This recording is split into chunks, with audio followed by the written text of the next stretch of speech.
Today, we are going to make a layout with our fantastic border, and we're going to be scrapbooking my buddy, Megatron.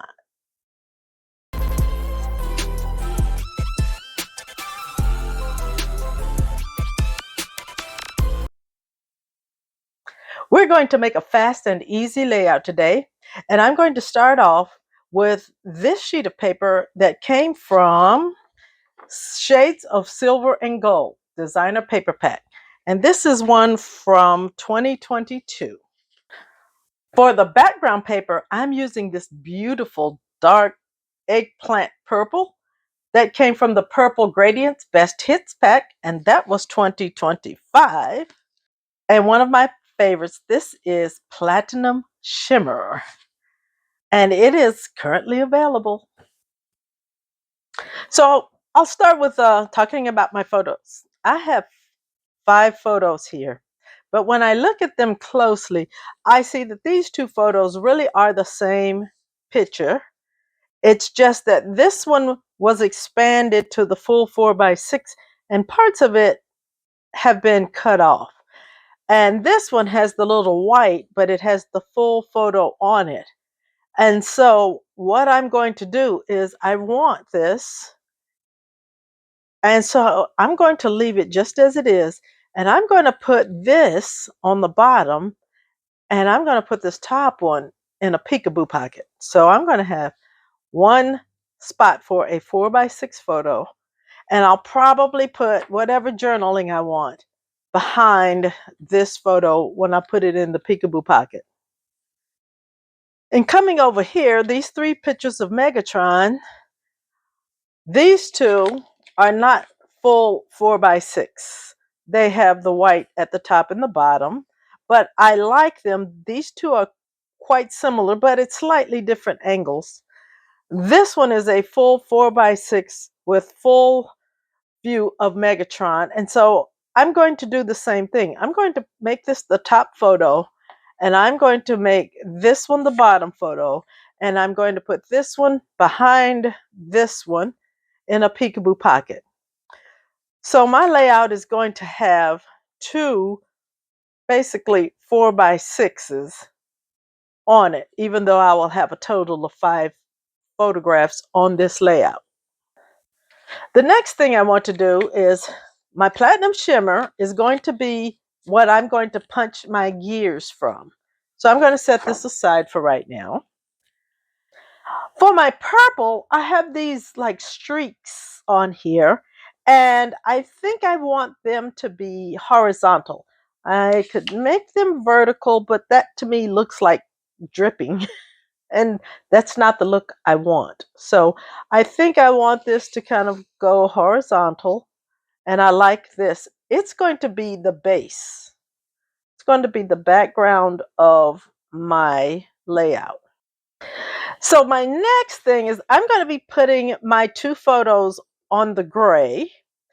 I'll probably create some mats, most likely in an eggplant color, to be a layer between the gray and the photographs.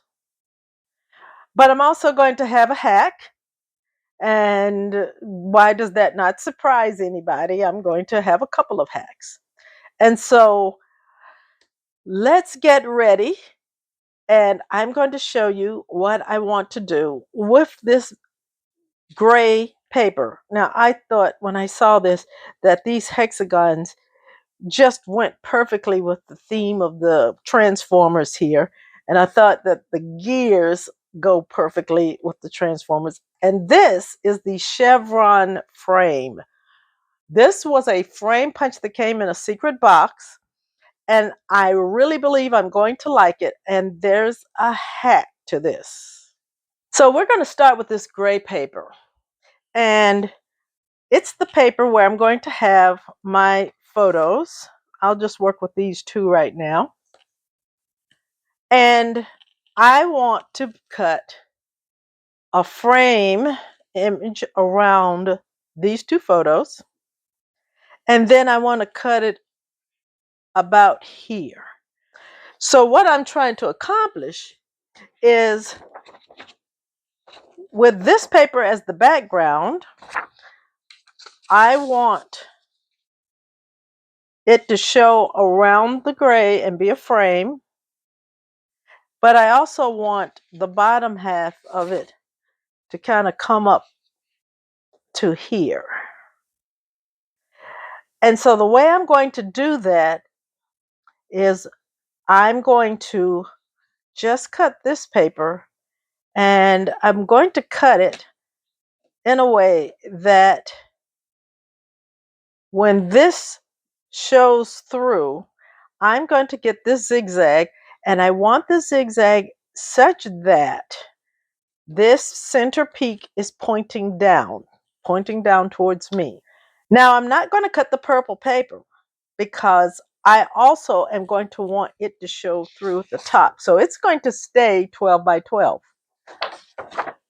All the cutting is going to be done here on the gray paper, not the purple paper.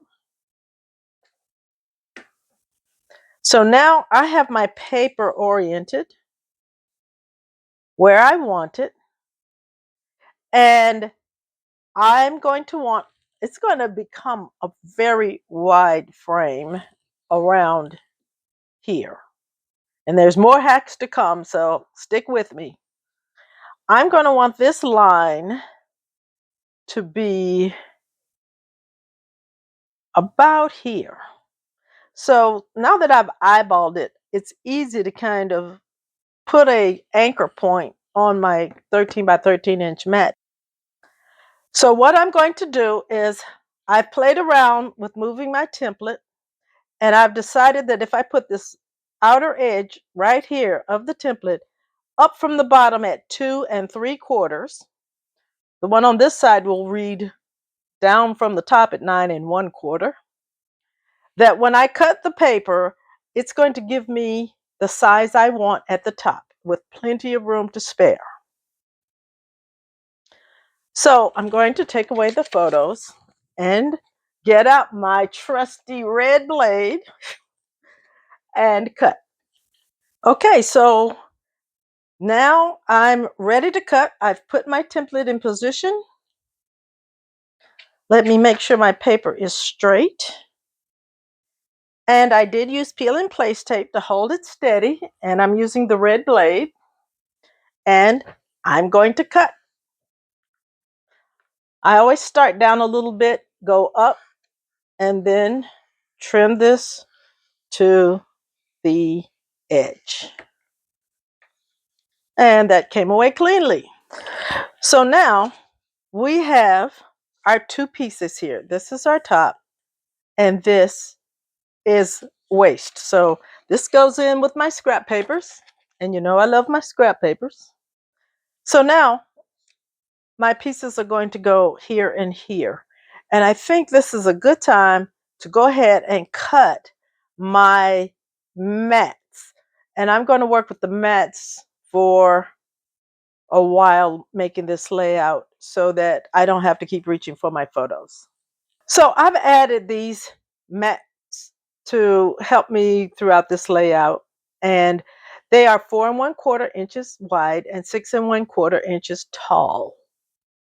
And as I mentioned before, on the gray paper, I want to have a frame around it, and I'm going to use a frame punch. Now, frame punches want to work on even numbered pages, such as 12 by 12, or 10 by 12, or even 8 by 10, in even numbers. Now, I'm using this Chevron Frame Punch, and it says something unique, and I haven't given it a full test. This Chevron Frame Punch says something that I haven't seen on other frame punches. It says it makes a 4-inch, 8-inch, and 12-inch square. Now, the others always say that they'll make a 6 and a 10 as well, so any even number. This one is different. Well, you know I'm going to go off the rails anyway, so I'm not even going to care about these sizes. Let me show you what I'm going to do. So right now this paper is 12 inches across. And it's a little over 8 inches tall, but that doesn't matter at the moment. I want to talk about this 12 inches. I want to trim this down and use that frame punch on it. And so I'm going to show you my first hack. And I'm going to do it before I cut the paper. So for the first hack, I want to know where the center of my paper is. Now it's quite interesting. On this particular sheet of paper, this hexagon design is centered very well on the paper.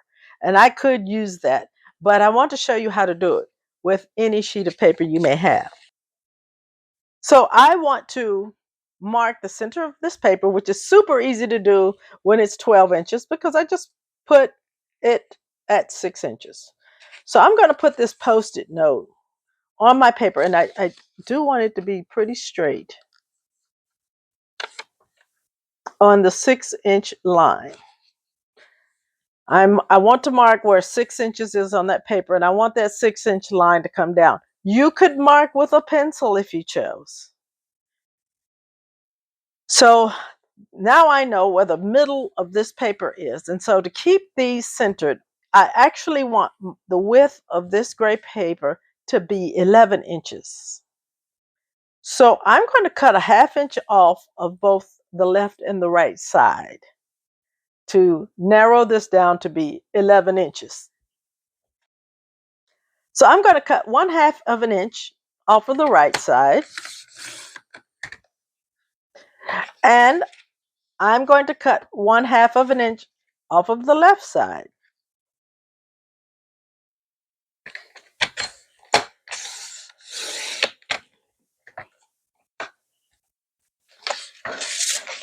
So by cutting the same amount off both the left and the right side, I've kept the center right where it is. So next I'm going to be using the Chevron Frame Punch. And I do like my frame punches. This particular one came in a secret box. Now this general technique is going to work for whatever punch you choose, and it doesn't even have to be a frame punch. It could just be a border punch.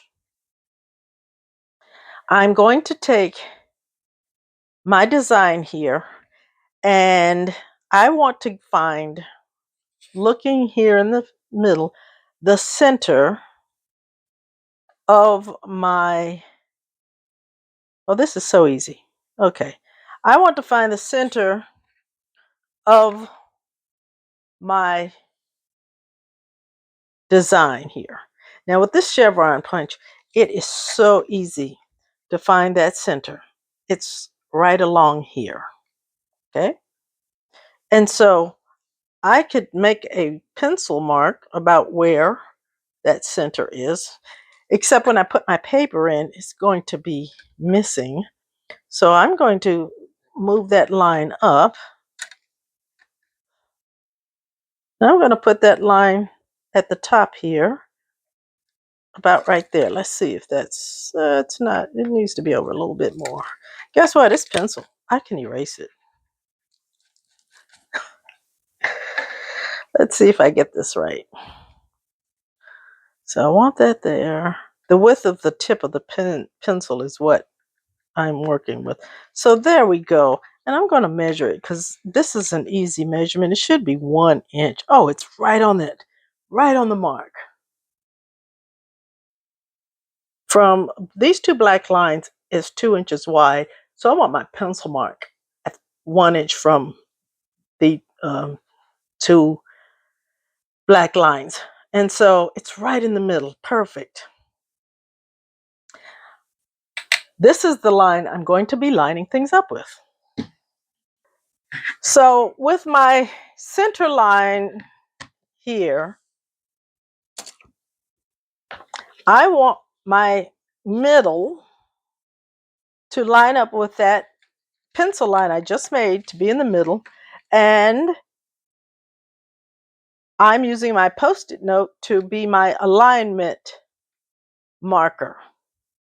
And now this is going to punch right in the center of my paper. Now, I don't want to punch through my Post-it note because I don't want that adhesive getting into my punch. So I gently pulled it out. It was that easy. And now I can make my first punch. Okay.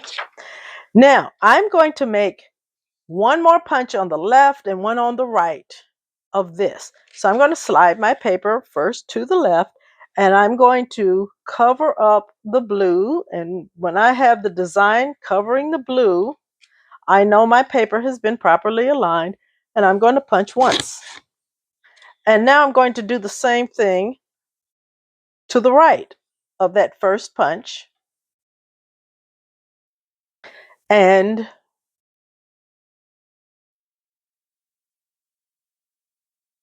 I'm going to cut it like this.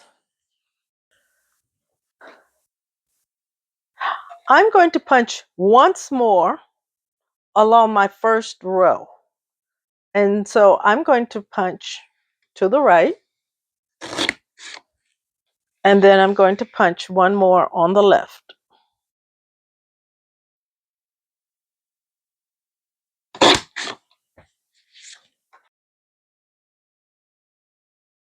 So now I've punched 5 times across the top, and it's fairly centered. Next, I'm going to rotate my paper.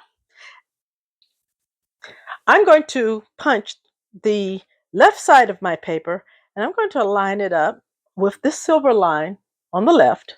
And then I'm going to line up the right side with this silver line on the right side. Now I'm lining it up, the top edge of the paper, to the silver line on the left.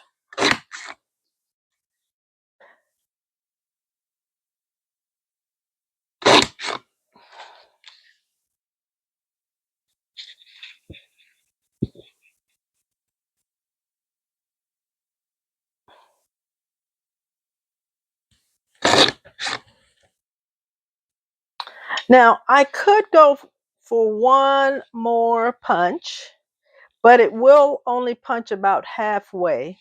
And I'm okay with leaving this part of the paper blank. Now I've turned the paper around, and I'm lining up the top edge of the paper with the silver line on my right side of the punch. And I'm punching 3 times.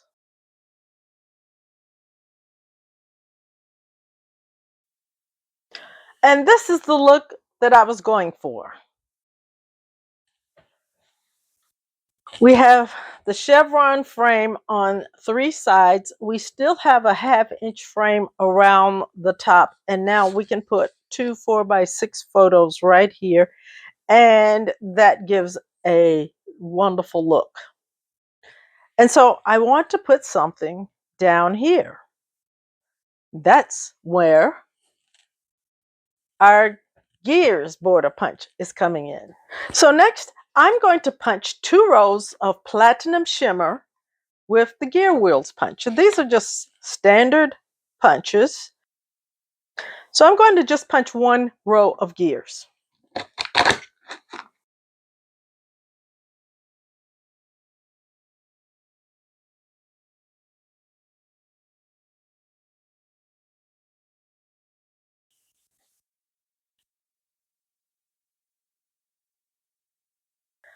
So as we dry fit our layout, we're going to put our gray paper frame down about a 1/2 inch from the top and over 1/2 inch on the side, because we did cut a 1/2 inch off.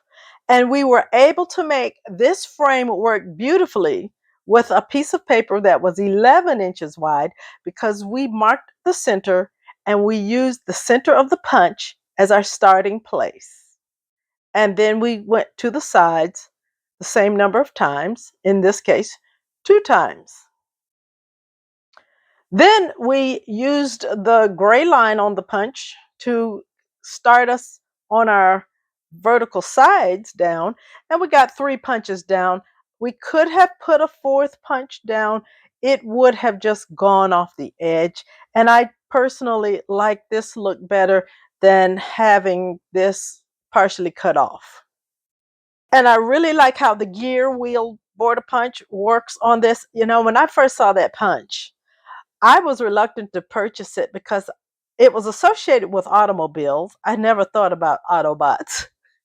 But I'm so happy I have it because it has just been the perfect border to put on these Transformer related layouts. And I am so sad to say I did not get my picture taken with Optimus Prime, but I hope one day I will. Okay, I'm going to adhere everything down and come right back. Now, this is pretty much our final layout. And I say pretty much because I actually am going to put this photo in a peekaboo pocket like this and flip it up, and this will flip up from here.